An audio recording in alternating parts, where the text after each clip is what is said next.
मेरा नाम है मोहित और आपका स्वागत हमारे यूट्यूब चैनल स्ट्रीट चैंपियन में। तो जैसा कि आप जानते हो, आपका जो पेपर होता है SEC का स्किल इन्हेंसमेंट कोर्स का जो पेपर होता है बिजनेस कम्युनिकेशन, उससे संबंधित जितने जो महत्वपूर्ण MCQ होने वाले हैं, यूनिट फर्स्ट से, यूनिट सेकंड से, यूनिट थर्ड से, यूनिट फोर्थ से, सारे के सारे MCQ मैं आपको करवाने वाला हूँ। तो इसी वीडियो से आपको लगभग कंप्लीट रिवीजन हो जाएगा चारों के चारों जो आपकी यूनिट है उनका। तो चलो शुरू करते हैं। इससे पहले मैंने और भी पार्ट करवा रखे हैं आपके जो बिजनेस कम्युनिकेशन से संबंधित, तो वो भी अगर आपको देखना अनिवार्य है। ये सिर्फ इसी पार्ट से काम नहीं चलेगा, इसी क्लास से काम नहीं चलेगा, और भी क्लासेज करा रखे हैं, उनको भी देख कर जाना है। तो उनका लिंक वो प्लेलिस्ट में मैंने दे रखा है, वहाँ से जाकर आप जरूर से चेकआउट कर लेना उनको भी। और अन्य पार्ट है वो भी आपको देखना अनिवार्य है, तो प्लेलिस्ट का लिंक मैंने डिस्क्रिप्शन में दिया, वहाँ से जाकर देख लेना। टेलीग्राम को जोर से ज्वाइन कर लेना। टेलीग्राम पे आपको हमारे जितने भी PDF होते हैं सारी की सारी फ्री में उपलब्ध हो जाती हैं। तो चलो शुरू करते हैं अपन।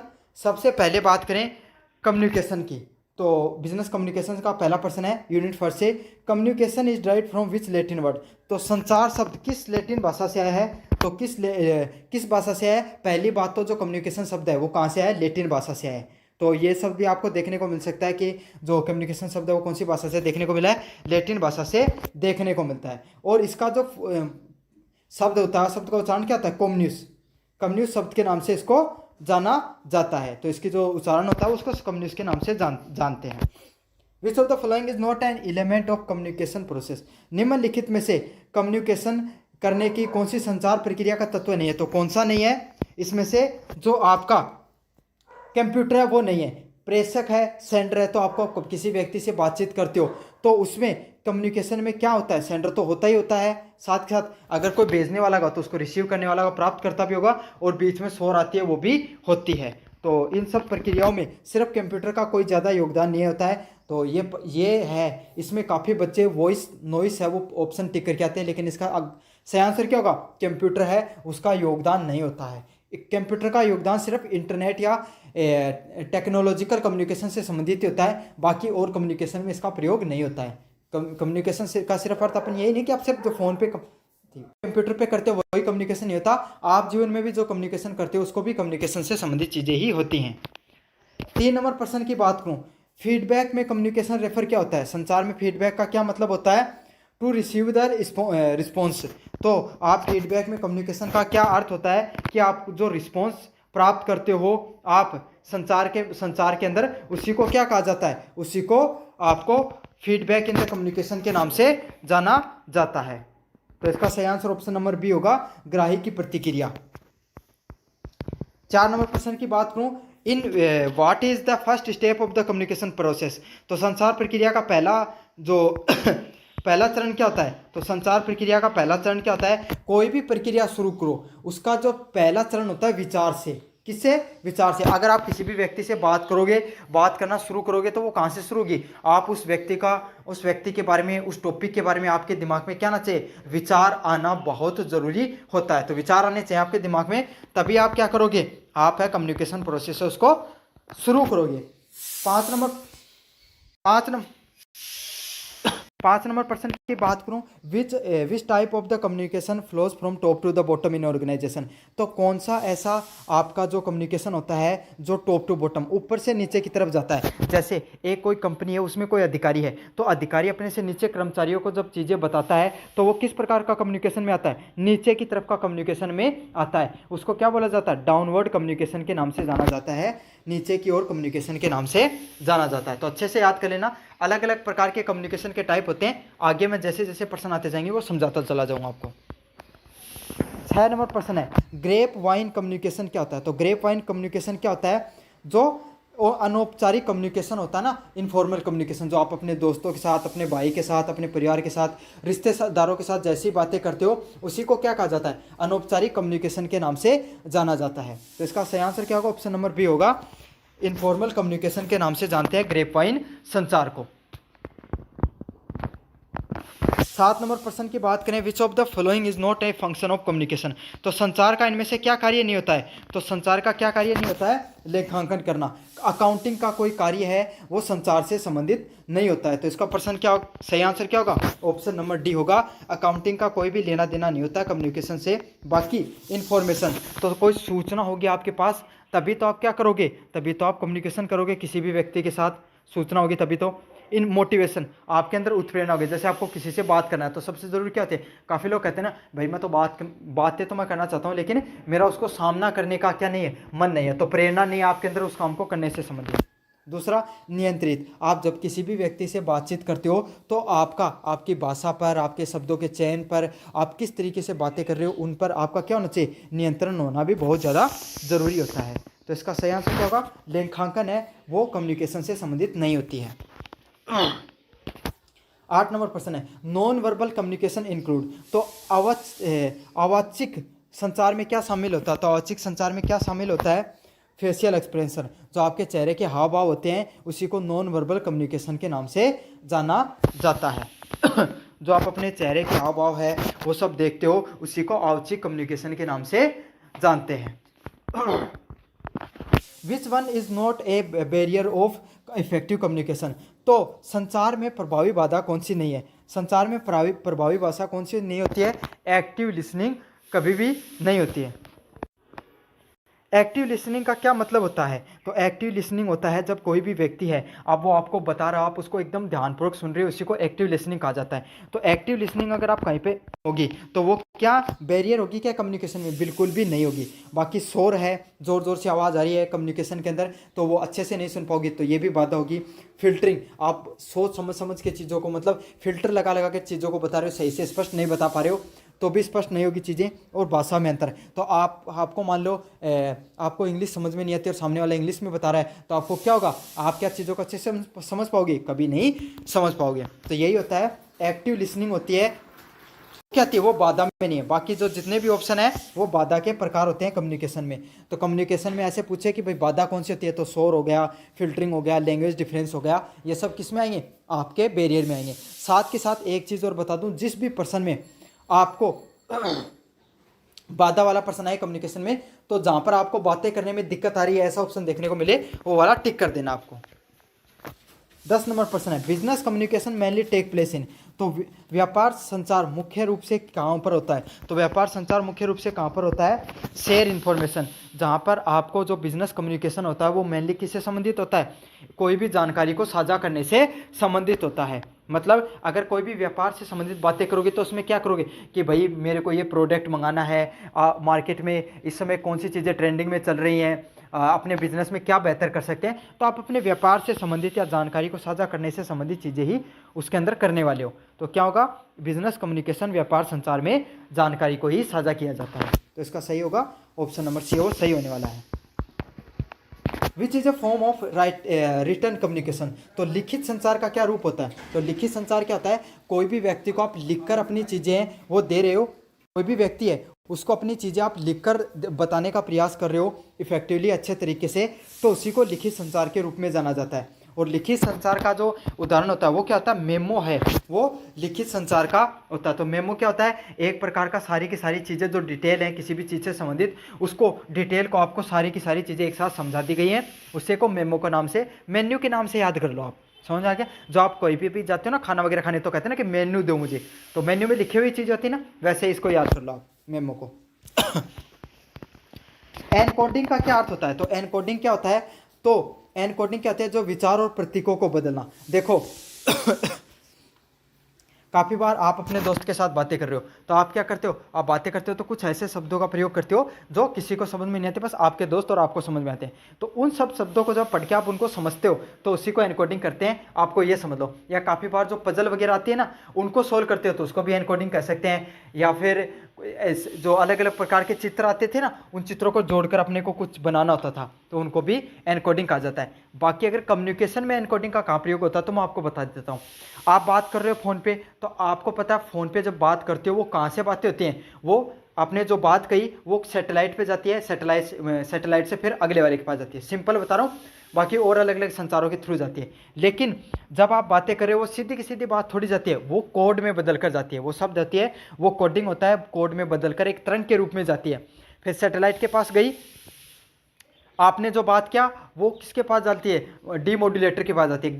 डीमोड्यूलेटर होता है वो उसको तरंग में बदल देता है आपके शब्दों को, फिर वो शब्द है वो सैटेलाइट के पास गए, सैटेलाइट ने आपको उसको मॉड्यूलेटर के पास बदला, इसको रिवर्स कर देना, मतलब वो वहाँ पे मॉड्यूलेटर होगा, यहाँ पे डीमोड्यूलेटर होगा। डीमोड्यूलेटर क्या होगा, जो आपने बातें कही उसको कन्वर्ट किया और फिर सामने वाले के पास पहुँच गई बातों के रूप में। तो यही होता है, इसी को एनकोडिंग कहा जाता है। 13 नंबर प्रश्न, डाउनवर्ड कम्युनिकेशन किस प्रकार का होता है। तो डाउनवर्ड मैंने बताया था ना, उच्च अधिकारी से अधीनस्थ अधिकारी तक, नीचे वाले अधिकारी हो गया, उस तक कोई बात पहुंची जाती है, उसको डाउनवर्ड कम्युनिकेशन के नाम से जाना जाता है। अगले वाला प्रश्न, फॉर्मल कम्युनिकेशन फ्लो, औपचारिक संचार पालन का किस तरीके से होता है। औपचारिक संचार किस तरीके से होता है, हायरार्किकल जो कम्युनिकेशन होता है उसको औपचारिक कम्युनिकेशन के नाम से जानते हैं। पैरा लैंग्वेज इंक्लूड होती है, तो पैरा लैंग्वेज किस प्रकार की होती है, पैरा लैंग्वेज किस प्रकार की होती है, स्वर और उच्चारण से संबंधित जो लैंग्वेज होती है, भाषा होती है, उसी को वॉइस टोन एंड पिच से संबंधित जो भी लैंग्वेज होती है उसको क्या कहा जाता है, आपको पैरा लैंग्वेज के नाम से जाना जाता है। तो समझ में आ गया आपको, वॉइस टोन और पिच से आवाज़ को ऊपर नीचे करने से संबंधित जो लैंग्वेज का प्रयोग किया जाता है उसको पैरा लैंग्वेज के नाम से अपन जानते हैं। Which is not a type of communication, तो इनमें से कौन सा कम्युनिकेशन का भाग नहीं होता है, सनसनीखेज सेंसेशंस, तो सेंसेशन आपके फिजिकल बॉडी से संबंधित होते हैं, उसका कोई भी कम्युनिकेशन से लेना देना नहीं होता है। तो कम्युनिकेशन में क्या होता है, वर्बल, आप चीज़ों को मौखिक रूप से चीज़ों को बता सकते हो, तो वो कौन सा प्रकार का कम्युनिकेशन होता है, उसे वर्बल कम्युनिकेशन के नाम से जाना जाता है। अगला क्या है, अनौपचारिक, नॉन वर्बल, तो नॉन वर्बल मतलब आप अपने इशारों के माध्यम से चीज़ों को समझाने का प्रयास कर रहे हो, उसको क्या कहा जाता है, नॉन वर्बल कम्युनिकेशन के नाम से जाना जाता है। जैसे जो कोई व्यक्ति होता है उसको सुनना ही नहीं देता है, तो आप उसको कैसे समझाओगे, बोल के थोड़ी समझाओगे, तो उसको सुन ही नहीं रहा तो कैसे समझाओगे, इशारों के माध्यम से उसको क्या कहा जाता है, नॉन वर्बल कम्युनिकेशन के नाम से जाना जाता है। अगले वाला मौखिक लैंग्वेज, तो आप बोलकर चीज़ों को समझाते हो ओरली, तो वो भी किस में आती है, वो भी संचार के कम्युनिकेशन के टाइप में आती है। 13 नंबर प्रश्न की बात करें, listening which attention is called, ध्यानपूर्वक सुनना क्या कहलाता है। तो ध्यानपूर्वक चीज़ों को सुनना किस में आता है, ध्यानपूर्वक सुनना आता है आपका सक्रिय श्रवण में, मतलब एक्टिव लिसनिंग के तहत आपका आता है। अगले वाले प्रश्न की बात करें, विच of the following is A downward communication tool, तो नीचे की तरफ संचार का कौन सा उपकरण होता है, तो कौन सा होता है, सूचना पट, बुलेटिन बोर्ड। तो आपको क्या होता है भाई, आपके कोई आपका सूचना पट डाल दिया, आपके स्कूल है या कॉलेज आप जहाँ भी जाते हो उसमें सूचना पट डाल दिया कि भाई आपके 22 तारीख से आपके प्रैक्टिकल होंगे, तो वो सूचना पट जो आपको देखने को मिलता है, उस सूचना पट में क्या होगी, आप जो टीचर से जो ने डाला है, और जो बच्चे होते हैं नीचे की तरफ, आप बच्चे टीचर होते हैं उनका पद ऊपर होता है, आपका थोड़ा मतलब स्टूडेंट का नीचे होता है, तो उनको या अधीनस्थ होता है, उनको सूचना मिल जाती है इस चीज़ के बारे में। तो इसी को किस नाम से जाना जाता है, डाउनवर्ड कम्युनिकेशन के नाम से जाना जाता है, बुलेटिन बोर्ड को। What is the purpose of feedback in communication, संचार में फीडबैक का क्या उद्देश्य होता है। तो संचार में फीडबैक का क्या उद्देश्य होता है, प्रक्रिया को पूर्ण करना, टू कंप्लीट द प्रोसेस। तो फीडबैक के माध्यम से क्या करते हो, फीडबैक से के माध्यम से आपको कोई भी व्यक्ति है, कहाँ कहाँ आपके बोलने में कमियां हैं, कहाँ कहाँ आप जो संचार में आपको और बेहतर करना चाहिए, तो इन सब चीज़ों के बारे में पता चलता है, ताकि आप उस चीज़ों को और इम्प्रूव कर सको। 20 नंबर प्रश्न है, semantic barrier is related to, तो सिमेटिक बैरियर किससे संबंधित होता है, मीनिंग ऑफ वर्ड, शब्दों के अर्थ से संबंधित होता है आपका सिमेटिक बैरियर। तो मैंने यूनिट फर्स्ट आपको कंप्लीट रिवाइज करा दी है, अब यूनिट सेकंड की अपन बात करेंगे। तो पहला है advertisement is a form of, तो एडवर्टाइजमेंट किस प्रकार का कम्युनिकेशन होता है, तो किस प्रकार का होता है, रिटर्न कम्युनिकेशन। तो एडवर्टाइजमेंट किया जाता है, उसमें देखो एडवर्टाइजमेंट होता है, अब ये एडवर्टाइजमेंट कहाँ, न्यूज़पेपर वाले एडवर्टाइजमेंट की बात की, बाकी एडवर्टाइजमेंट में ऑडियो भी होता है, एडवर्टाइजमेंट में विजुअल्स भी होते हैं और रिटर्न भी होता है। एडवर्टाइजमेंट में तीनों के तीनों प्रकार आते हैं, समझ में आ गया। लेकिन ये न्यूज़पेपर वाली एडवर्टाइजमेंट की बात की है तो यहाँ पर कौन सा आएगा, रिटर्न कम्युनिकेशन आएगा। तो अगर आपको टीवी एडवर्टाइजमेंट की बात करें तो विजुअल प्लस ऑडियो करके आना है, न्यूज़पेपर या नॉर्मल एडवर्टाइजमेंट की बात करें तो वहाँ पर रिटर्न करके आना है, और आपको रेडियो एडवर्टाइजमेंट की बात करें तो वहाँ पर ऑडियो करके आना है। तो तीनों में डिफरेंस अच्छे से समझ लेना। टीवी पर आए तो ऑडियो विजुअल और दोनों आएगा, रेडियो पर ऑडियो आएगा, और नॉर्मल एडवर्टाइजमेंट की बात करें तो वहाँ पर कौन सा आएगा, रिटर्न कम्युनिकेशन आएगा। भाई 2 नंबर प्रश्न है, ए टेंडर जनरली इनवाइट टू, तो टेंडर में किसको इनवाइट किया जाता है, compare with the compare offers from supplier, तो आपूर्तिकर्ता से प्रस्तावों को तुलना करने के लिए। तो आपूर्तिकर्ता को किस किस प्रकार की चीज़ों की जरूरत होती है, इस सब चीज़ों को बताया जाता है कि भाई टेंडर में क्या भरा जाता है। जैसे आपके गांव की सड़क बन रही है तो उसका टेंडर छूट रहा है, तो क्या करेंगे, जितने भी लोग जो ठेकेदार होते हैं जो सड़क बनाते हैं उनसे बढ़ाएंगे कि भाई आप प्रति 1 किलोमीटर बनाने पर आपका कितना खर्चा होगा, आप कितना खर्चा लोगे। तो उसी को क्या कहा जाता है, टेंडर के नाम से जाना जाता है। तो इस प्रकार से क्या होगा, अलग अलग करके प्रकार के जो सप्लायर होते हैं उनके जो प्रस्ताव होंगे उसको आपको कंपेयर करते हो इस माध्यम से।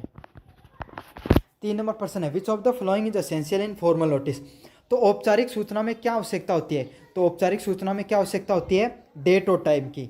तो औपचारिक जो सूचना होती है उसमें आप दिनांक दे के रखते हो और समय भी साथ के साथ उसमें दिया जाता है। तो इसका सही आंसर होगा ऑप्शन नंबर बी है वो सही answer. Which of the following is essential in the formal notice, तो फॉर्मल नोटिस में क्या होता है, दिनांक और समय है, दोनों की दोनों चीज़ें देखने को मिलती है।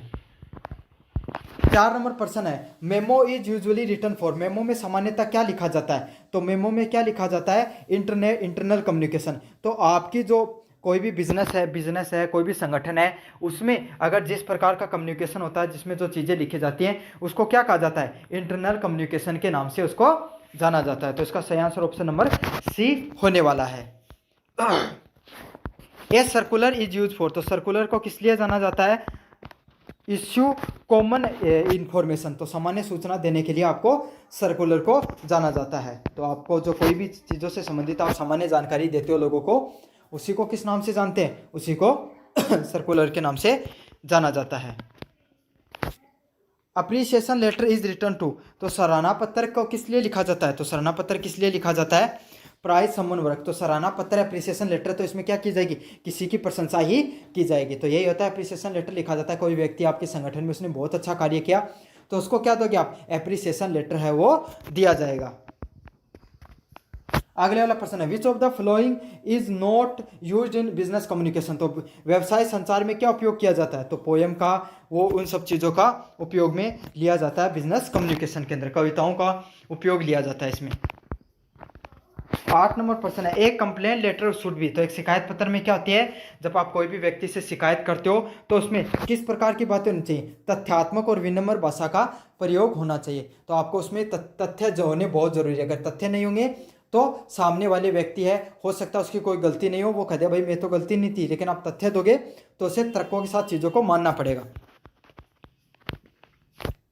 9 नंबर प्रश्न है, minutes of the meeting include, meeting में कार्यवर्त क्या शामिल होती है। तो जो आप मीटिंग में कार्यवर्त डालते हो उसमें क्या होते हैं, डिस्कशन समरी, तो चर्चा होती है, चर्चा का जो सारांश होता है, आपने क्या क्या चर्चा की उसका क्या क्या सारांश निकला उससे संबंधित होती है आपकी मिनट ऑफ मीटिंग में इंक्लूड होती हैं। तो इसका सही आंसर क्या होने वाला, ऑप्शन नंबर बी है वो सही आंसर होने वाला है।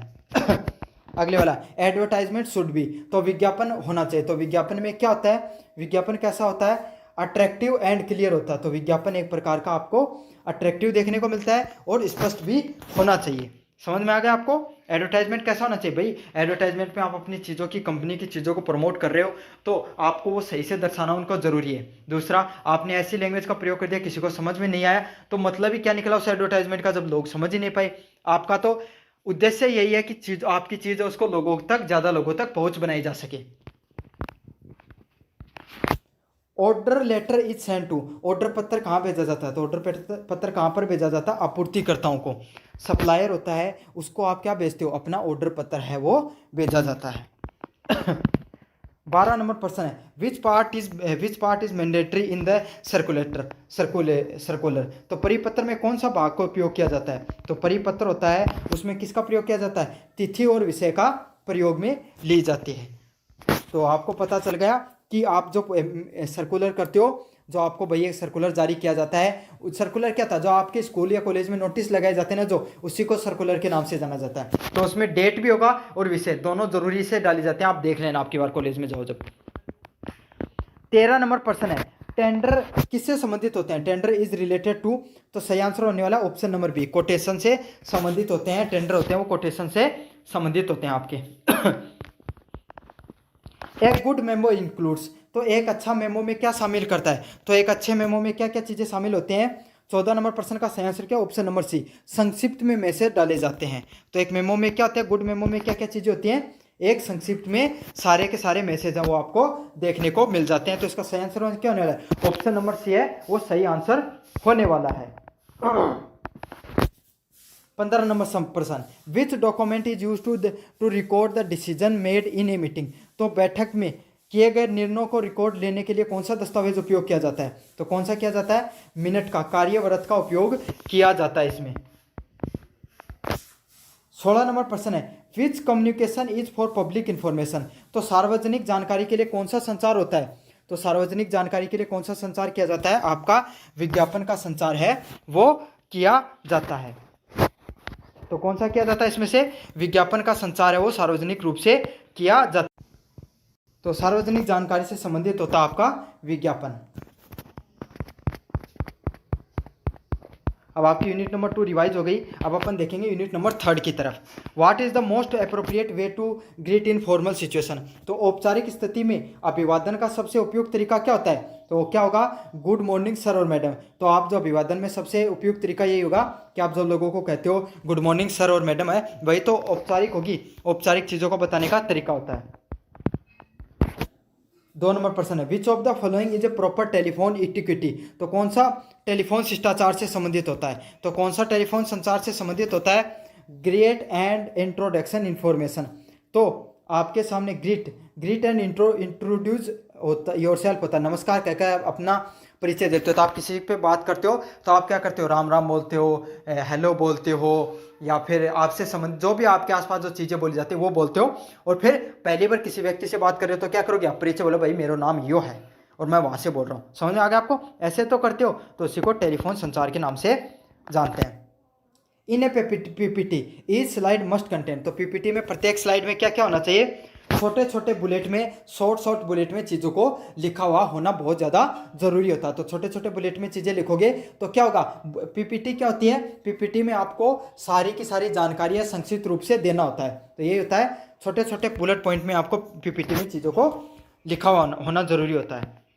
4 नंबर प्रश्न की बात करें, while attending A phone sell your tone should be, तो कोई भी फ़ोन को अटेंड करते समय आपकी आवाज़ कैसी होनी चाहिए? तो कैसी होनी चाहिए? विनम्र और स्पष्ट। तो आप कैसे बताओगे चीज़ों को? आप विनम्रता के साथ चीज़ों को स्पष्ट करोगे और आपकी भाषा है वो भी एकदम क्या होनी चाहिए? क्लियर और स्पष्ट होना उसका अनिवार्य होता है। तो इसका सही आंसर क्या होगा? ऑप्शन नंबर सी होगा, पोलाइट एंड क्लियर लैंग्वेज होनी बहुत ज़्यादा जरूरी होती है।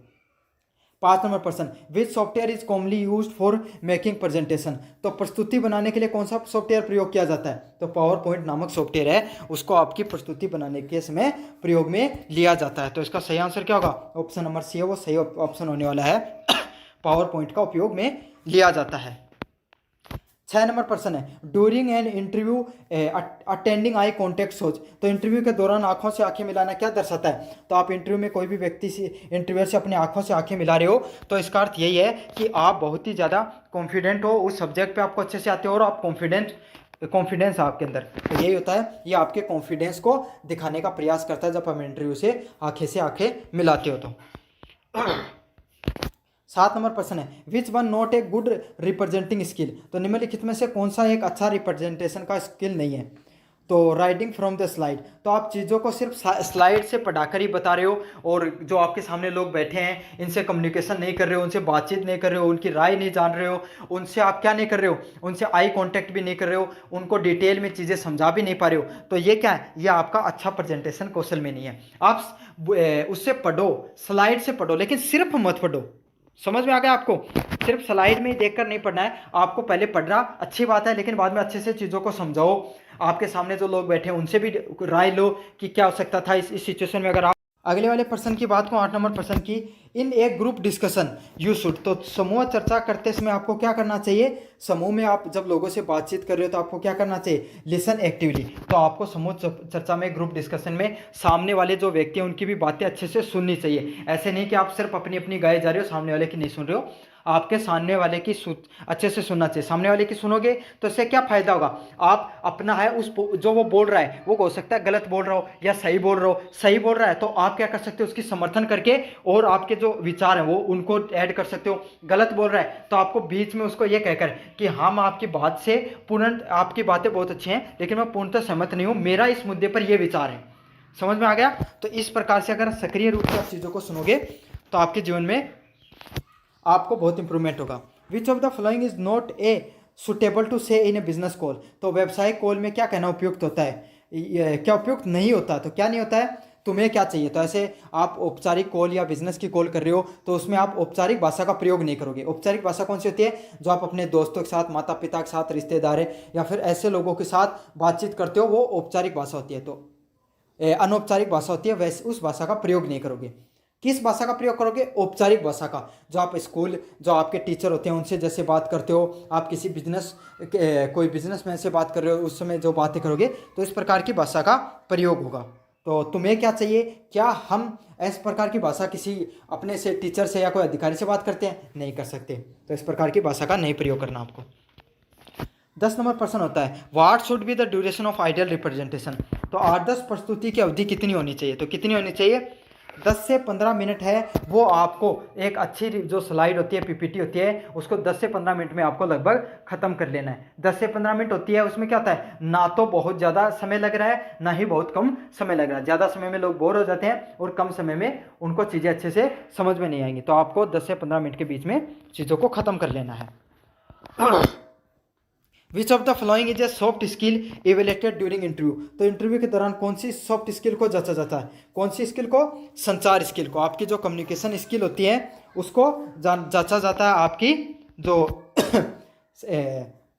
इंटरव्यू के दौरान। समझ में आ गया। तो आपकी कैसी कम्युनिकेशन स्किल है, इन सब चीज़ों के बारे में पता किया जाता है।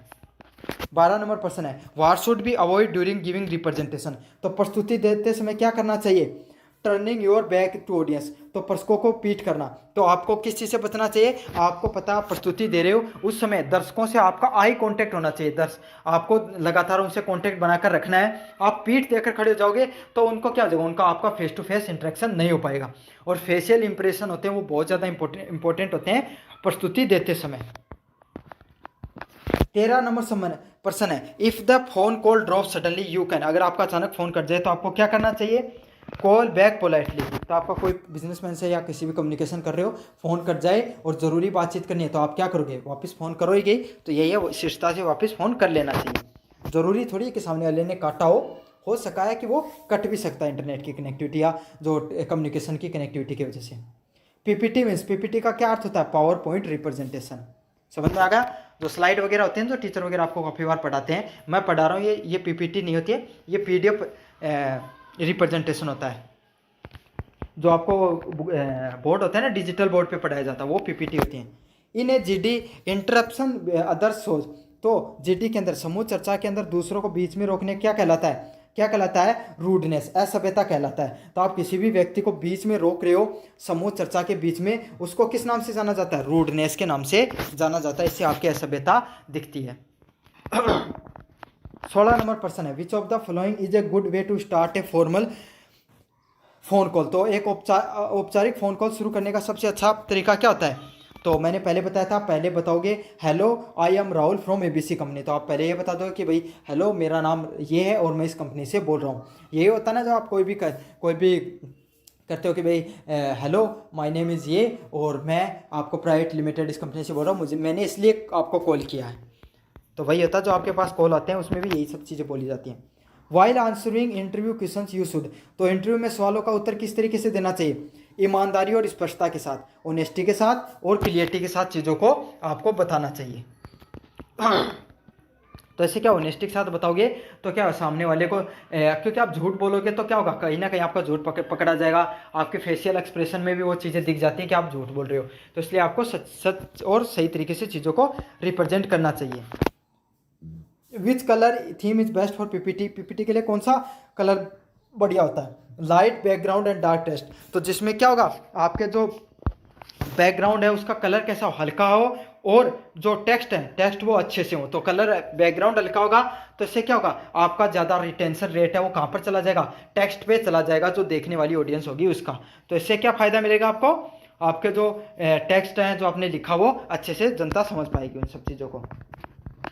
इन a G D if someone is speaking wrongly you should. तो अगर आप समूह चर्चा में यदि कोई गलत बोल रहा है तो आपको क्या करना चाहिए, उसे विनम्रता से सुधार देना चाहिए, लेकिन विनम्रता से।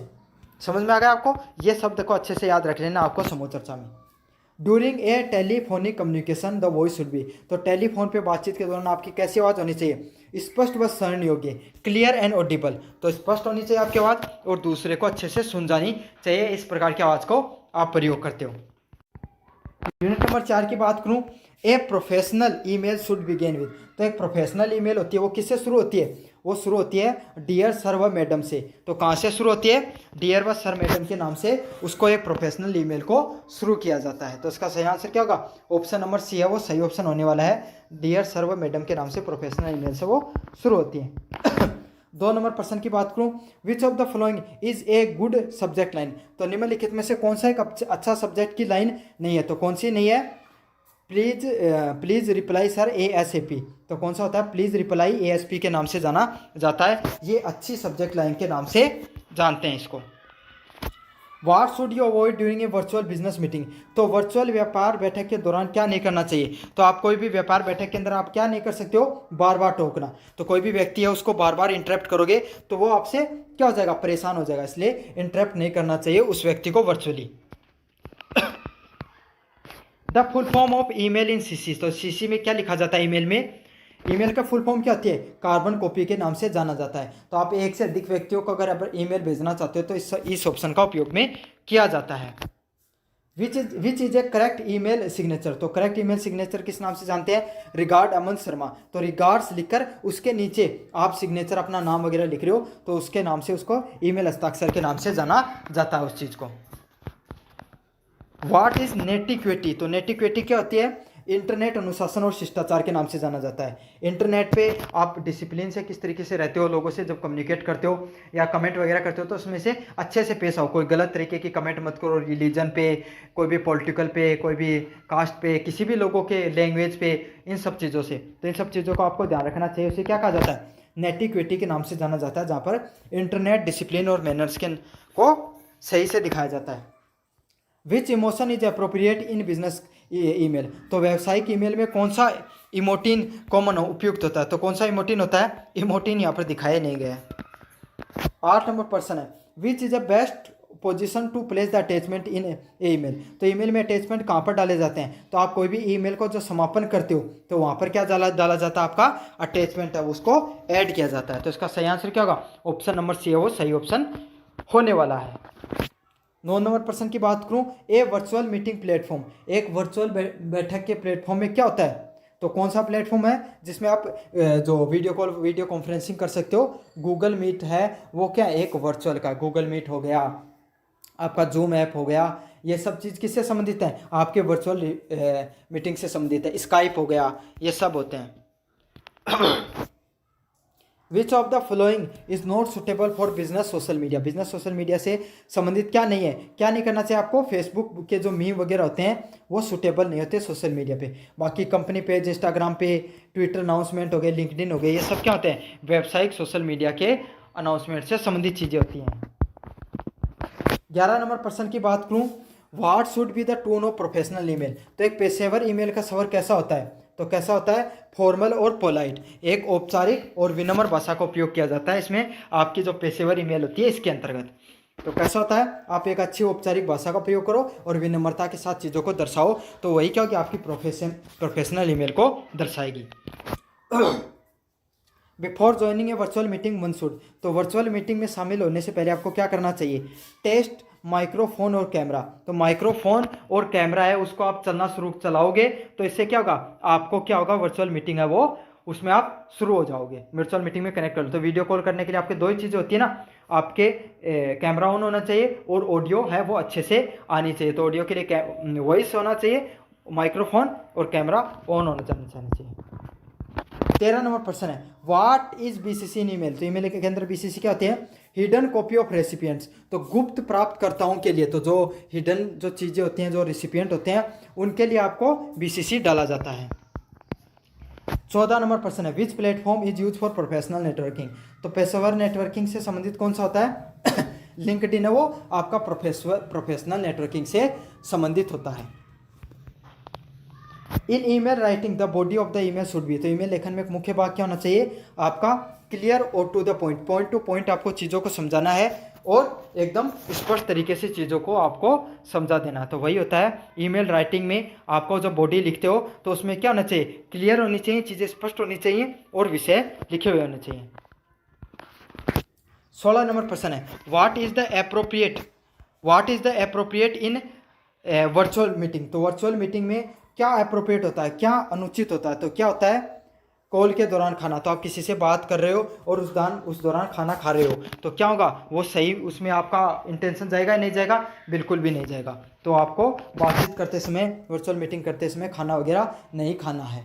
समझ आ गया? क्योंकि आप भाई क्या कर रहे हो? आप अपनी एक फॉर्मल मीटिंग कर रहे हो, औपचारिक मीटिंग कर रहे हो, इससे सही संदेश नहीं जाता लोगों के बीच में। विच of the following social media is not ideal for business communication. तो व्यापार आधारित संचार के लिए कौन सा प्लेटफॉर्म सही नहीं है? तो इंस्टाग्राम पे डीएम पे बात करते हो, वो आपको औपचारिक के लिए सही नहीं है। आप डायरेक्ट क्या कर सकते हो? प्रोफेशनल मेल वगैरह भेज सकते हो। तो मेल भेज सकते हो, स्लैक कर सकते हो, लिंक्डइन पर बात कर सकते हो। The use of all caps in email is considered. तो ईमेल में सभी अक्षर बड़े अक्षरों में लिखना क्या माना जाता है? तो ईमेल में जो बड़े अक्षरों में जो चीज़ लिखी जाती है उसको किस चीज़ से माना जाता है? उसको शाउटिंग के नाम से जाना जाता है। उसको अगर बड़े बड़े अक्षरों में कोई व्यक्ति लिख रहा है ईमेल पे, तो समझ लो वो आप पर चिल्ला रहा है। तो ईमेल में आपको कभी भी बड़े अक्षरों में सभी चीज़ें नहीं लिखनी है, इससे गलत इंप्रेशन जाता है आपका, क्योंकि आपको पता नहीं होगा, हो सकता है।